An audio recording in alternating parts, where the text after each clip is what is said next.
Hello, everyone. My name is Jeffrey Kennedy, and welcome back to another episode of Market Academy. Now, as you know, the last few weeks we've been kind of doing more of an in-depth dive into the wave principle, and that's what we're going to continue with this week. Now, recently, what we've discussed, we've spent some time discussing the intricacies of impulse wave development and also the diagonal pattern. Well, this week and then next week and then the following week, as we trade into, or as we move into January, we're going to be looking at the zigzag, which is this formation, the flat correction, and then also the contracting triangle. So this week, we're going to focus on the zigzag. Okay, so what exactly is a zigzag? Well, a zigzag is one of three types of primary corrective structures. The other two, of course, being the flat correction and the contracting triangle. And as you can see here up in the upper left-hand corner and parenthesis, I have this small little funny kind of notation, 535. What does that exactly mean? Well, this 535 notation is a kind of a quick-hand notation that Elioticians use to identify the substructure of these primary Elliott wave foundational patterns. For example, if we look at the impulse wave, the notation that we would sometimes use to identify an impulse wave would be 53535. And then the diagonal, we would use 33333. And again, going back to the zigzag, we would utilize a 535 notation. And what this simply means is that wave A is going to subdivide into 5 waves, an impulse wave. And then you have a 3-wave move for wave B. Now that 3-wave move for wave B could actually be a zigzag. It could be a flat. It could be a contracting triangle, by the way. We'll talk a little bit more about that on, say, Thursday of this week. Or it could be a complex correction, WXY. Again, we'll talk a little bit more about that on Thursday. And then we have the 5-wave decline for wave C. Now, remember from last week's lessons, we learned a little bit about where an ending diagonal may actually occur. As a terminating wave pattern, an ending diagonal can only occur in the 5th wave position of an impulse wave or as wave C of either a zigzag or flat. So in this instance here, we can have wave C unfold either as just a straight up impulsive decline, 5-wave move, or it could take the shape of an ending diagonal. Either way works, okay? Now, next, I'd like to actually talk about, say, this corrective price channel, the trend lines I draw around some of these Elliott wave patterns that we work with. And of course, in future episodes of Market Academy, I'm going to be presenting my work on the Kennedy channeling technique, KCT. This is a technique I developed, 25 years ago. I continue to use it to this day because it's a very simple trend line algorithm that I use to help me distinguish between motive wave structure, motive wave patterns, and also corrective structures or corrective wave patterns.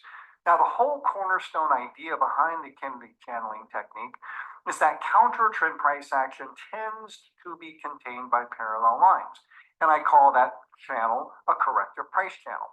So when you're working a zigzag, the way you actually draw that corrective price channel is you start at the origin point of wave A, come down, then take a line from the origin of wave A to the extreme of wave B, and simply drop a parallel line of that trend line down to the extreme of wave A.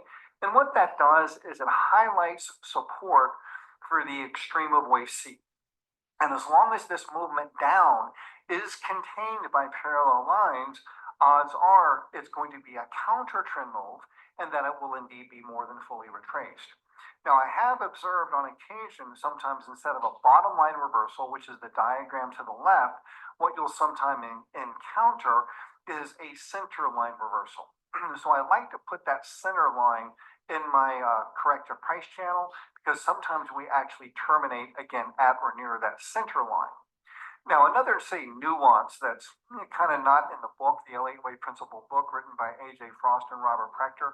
I think I actually may have mentioned this in my book, The Visual Guide to Elliott Wave Trading, written by Wayne Gorman and myself. It has something to do specifically pertaining to what I refer to as slope analysis. Now, whenever you're working a zigzag, one way that you can kind of, say, bolster confidence in your zigzag assessment is that the slope of wave C is going to be less aggressive than what occurred in wave A. So as you can see here, we have our 5-3-5, 5 waves down in wave A, 3 wave move up in wave B, followed by another 5 wave decline in wave C.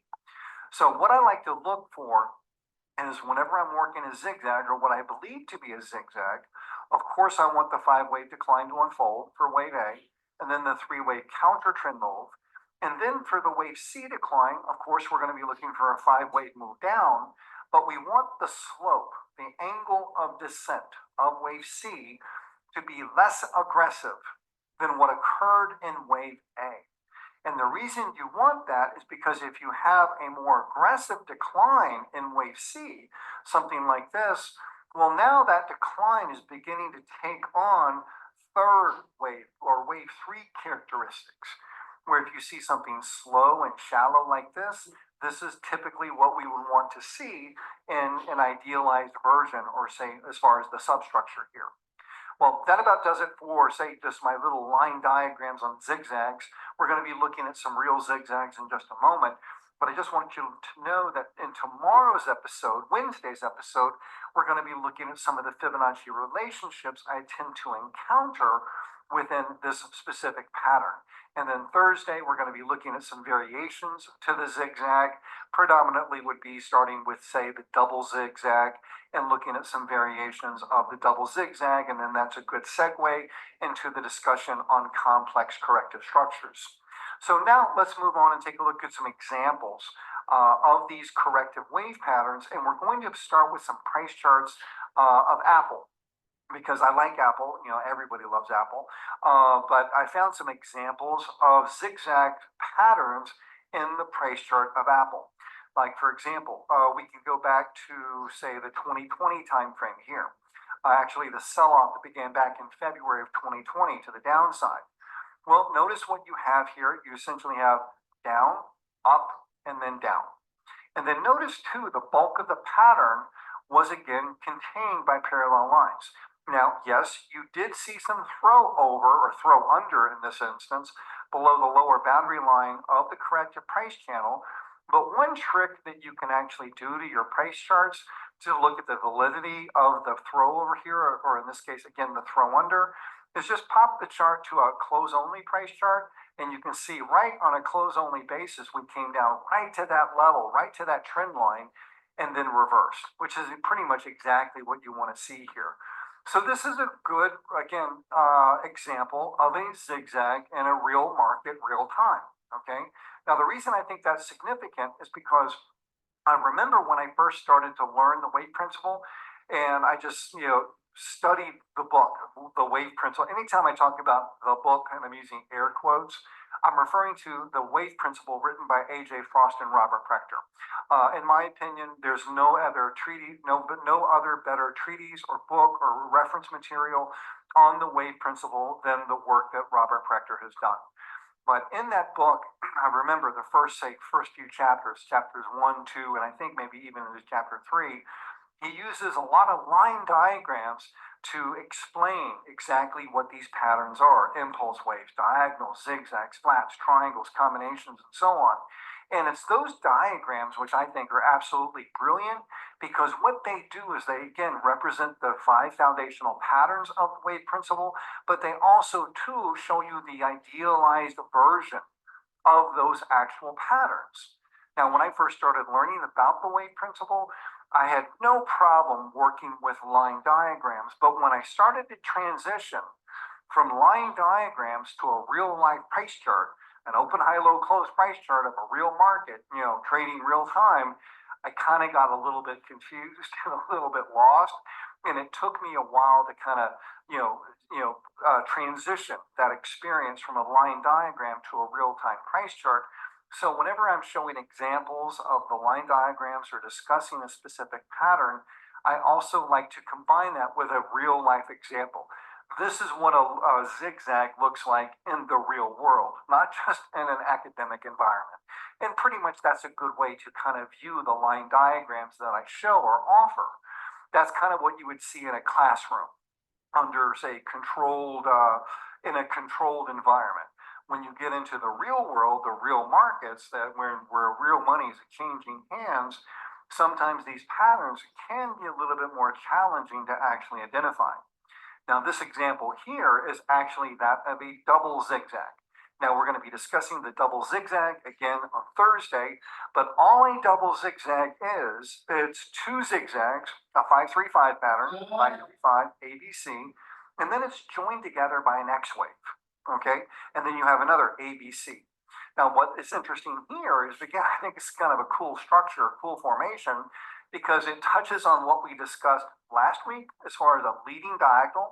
Remember, one of the variations or complexities to the ending diagonal pattern is a leading diagonal. And if you also, too, recall from your lessons, the leading diagonal is also limited to actually where it may occur. It can only occur in the wave A position of a zigzag or the wave 1 position of a developing impulse wave. So here's a good example of a leading diagonal as wave A of a zigzag, waves A, B, and C. And then in the weeks ahead, we're going to be talking about contracting triangles. Well, here we have a zigzag, A, B, C, 5-3-5, but in the wave B position, we actually have the formation of a contracting triangle. That is allowable, okay? That's not a problem. Now, whenever we get into the discussion on flat corrections, wave B of a flat correction can never, ever be a triangle, okay? But a triangle is allowable in the wave B position of a zigzag. So what we have here essentially would be a 5-3-5 for W, and then this is an X wave.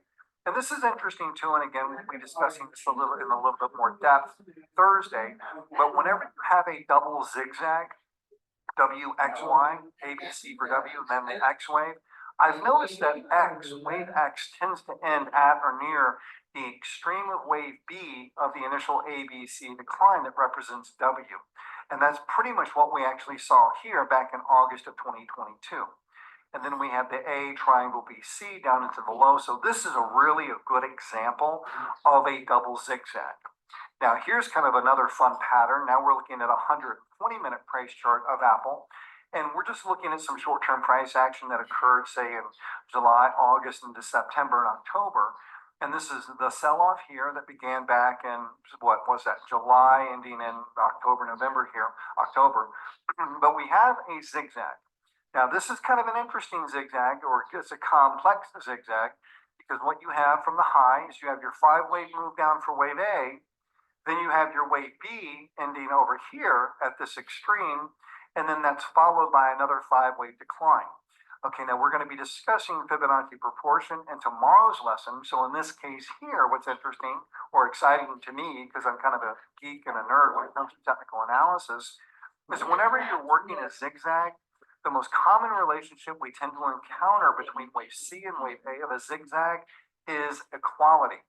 If it's not equality, then it's going to be 1.618. And if it's not 1.618, it's going to be 0.618. So in other words, wave C is going to fall short of the, say, equality measurement between wave A. And that's what actually occurred here. So here's our 5-3-5 pattern to the downside, A, B, and C. Now, what could be potentially confusing is the B wave. Now, the reason the B wave is confusing is because your wave B took the shape of a running flat. We're going to be talking about running flats next week.